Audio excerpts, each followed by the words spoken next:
Hello, today we will recap a drama film, in which an old man falls in love with a schoolgirl. To know what happens next, watch till the end. The movie starts with Humbert driving. He is holding a hairpin in between his fingers, an equally blood-stained gun in his backseat. He thinks about a young girl, and though she's known by many names from Lo to Dolores, she will always be Lolita in his arms. Humbert talks about Annabelle, who he met when he was 14. She wanted to be a nurse while Humbert wanted to be a spy. She died not long after he fell in love with her as a teenager. Even though the child he adored had died, he continued to search for her as he grew into adulthood. In 1947, Humbert accepts a teaching post at Beardsley College in America. He decided to finish a textbook he was writing during his free summer before the fall semester. He goes to live at the house of a friend of his late uncle, the McCoos. However, when he arrives, the house has been burned down. Charlotte Hayes, a McCoos friend and widower, graciously agrees to accommodate him instead. He meets Charlotte. After showing him her messy home, Charlotte takes him to the garden. And this is where he finds Lo, Charlotte's daughter. Beside the sprinklers, drenched and reading a magazine. Her clothing barely conceals anything. Her underwear is visible beneath. Humbert can't keep his eyes off of her. When Lo notices him, she smiles, displaying her retainers and emphasizing her young age of 14. He mutters that she's beautiful, and asks Charlotte how much the room was. Days pass, and Humbert secretly and wistfully observes the childish and dance and music-obsessed Lo, who appears completely uninterested in him. He can see the bathroom from his room, and from there he can see Lo's bedroom. He observes her mother arguing with her, as well as her idleness. Lo pays him a visit to his room one day. She stands behind his desk, and then unexpectedly sits on his lap, just to stick the gum she's been chewing onto his notebook. Lo immediately stands up and runs away when Charlotte calls for him. Charlotte discovers Lo fleeing to her room, while Humbert attempts to remove the gum Lo had left on his notebook. Charlotte eventually makes Lo pack her belongings for camp, followed by boarding school. On the day that she's leaving, Humbert hurriedly looks out the window as they're getting in the car. Just as Lo gets into the car, she notices Humbert staring out the window.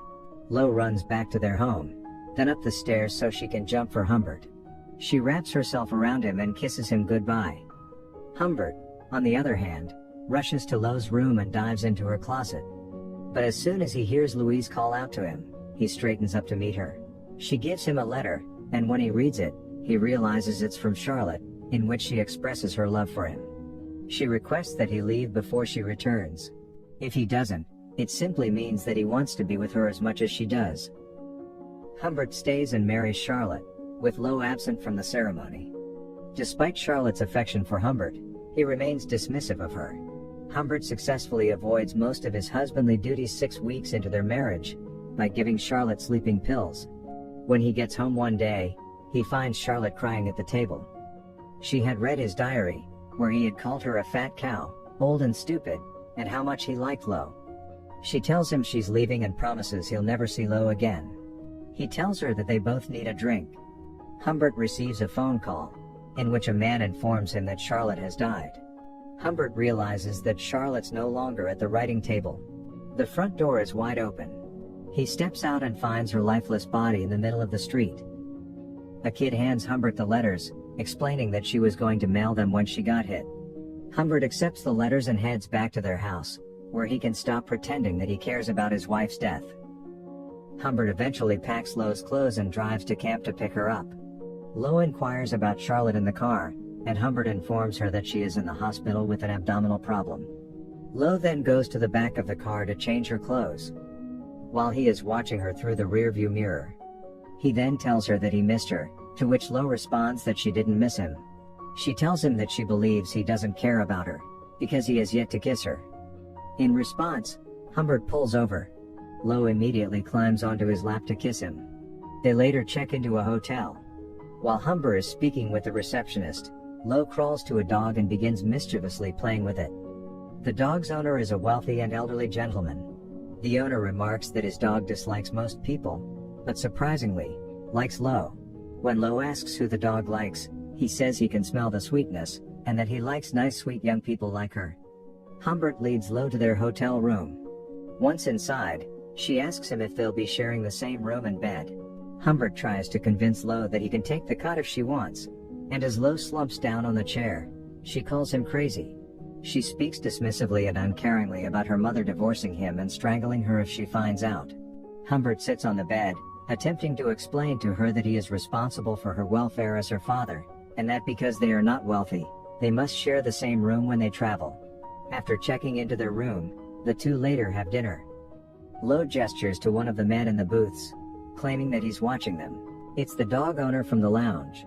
Later that night, back in their hotel room, Humbert is taking off Lo's shoes and socks. She wants to tell him about how naughty and disgusting she was at camp, but Humbert insists on waiting until tomorrow. Humbert walks out while Lo is getting ready for bed. When Humbert arrives at the hotel's porch, he hears the same man speaking while rocking in his chair. "Where in the devil did you get her?" He tells him that Lo is his daughter, but the other man knows he's lying. He inquires about Lo's mother, and Humbert informs him that she is no longer alive. The man invites them both to lunch the following day, but Humbert declines and informs him that they will be leaving soon. Humbert enters their room and lies on the small portion of the bed. Lo wakes up the next morning and blows on his face.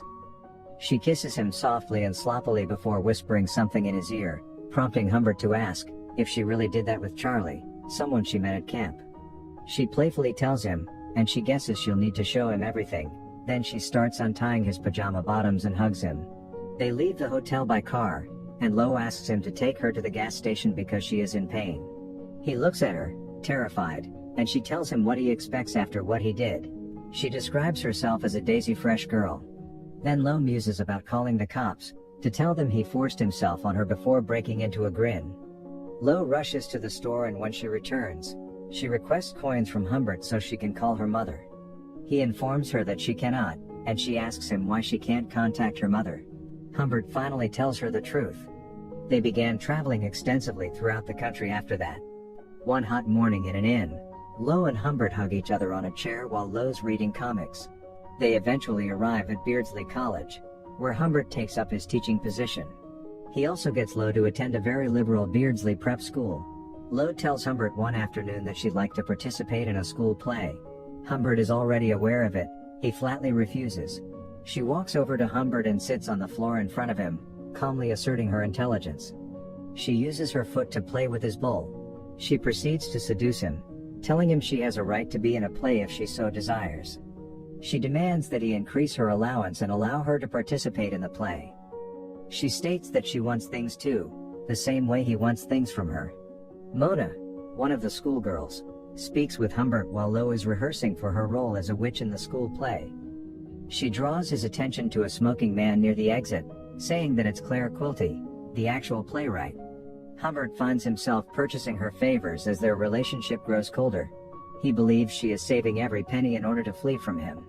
He discovers that Lo has missed the last 2 sessions of her piano lessons. When he asks what she's been up to, she explains that she's been practicing the play with Mona. When he calls Mona, she admits that they have been practicing in the park.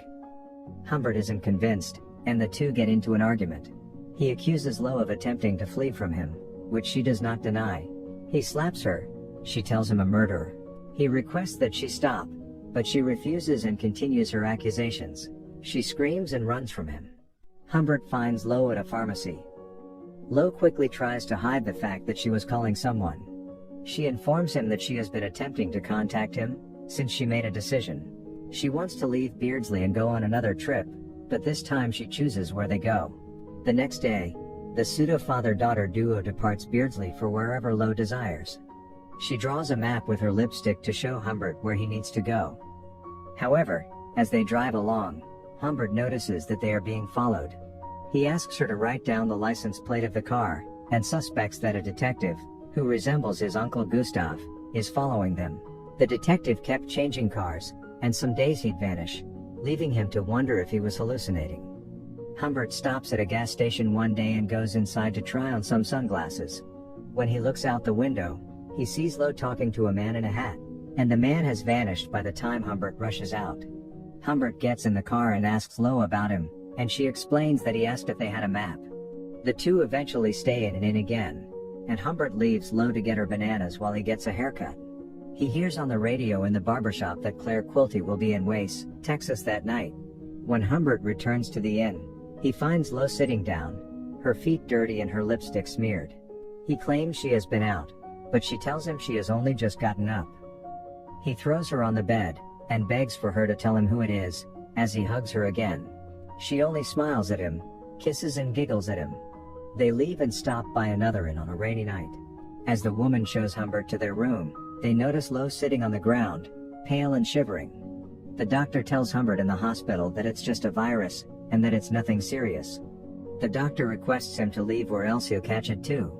The next day, he calls to check on her, and the nurse informs him that Lo is doing well, and that her uncle Gustav has signed her out. He searches for her, returning to all the places they've been, always just a step behind. He never finds them because he has no idea who took her. Eventually, the trail he's following goes cold. 3 years later, Humbert receives a letter from Lo. She informs him that she is married and will soon give birth. They need help, and she requests some money to help them survive. She expresses her sadness and hardships, and she signs off with Dolly, Mrs. Richard F. Schiller. Humbert pays a visit to Lo, and discovers a more mature version of her. She greets him warmly, and he notices the pregnancy. Lo welcomes him in. Humbert walks around their house, noticing her husband working on some electrical wires through the back door. He appears to be her age, and Humbert recognizes that he is not the man he's looking for. She realizes that he's still looking for the man who took her away, and explains that her husband had nothing to do with it. He gets up and tells her he'll find out himself, and she's surprised that he doesn't know. Finally, she tells him that he was Quilty. Lo tells Humbert that Quilty was the only man she was really crazy about, then Humbert asks her what about him. She stands up and leaves for the kitchen. She tells Humbert, at his request, about how everyone knew Quilty liked little girls, and that he filmed them in his mansion. But since she refused to service groups of men, because she wanted Quilty instead, he threw her out. Humbert asks her to accompany him one last time. Lo believes he is offering her money in exchange for sleeping with him at a motel, but Humbert denies this. He assures her that she will still receive money even if she refuses. Lo is in disbelief when she finds $4,000 in the envelope. He asks if she'd like to accompany him, but she declines. When Humbert asks Lo if she will ever forget what he did to her, she only tells her dog to say goodbye to her father. Humbert walks dejectedly back to his car, where he sees Lo waving him goodbye. It turns out Humbert went to Quilty's mansion and killed him. The scene with Humbert driving recklessly down the road came after, and the police are chasing him for Quilty's murder. Humbert gets out of his car, and before the cops can arrest him, he looks out over a village where he can hear children playing. He believes that the most heartbreaking thing was not Lolita's absence from his side, but the absence of her voice from the chorus. The movie ends with the police catching Humbert and sending him to prison. Humbert died in prison of coronary thrombosis on November 16, 1950. A month later, Lolita died in childbirth on Christmas Day. So this is the story of the film Lolita, released in 1997. If you like the story, then do watch the full film, and if you want to watch more such amazing recaps, then do subscribe to our channel. See you in the next recap.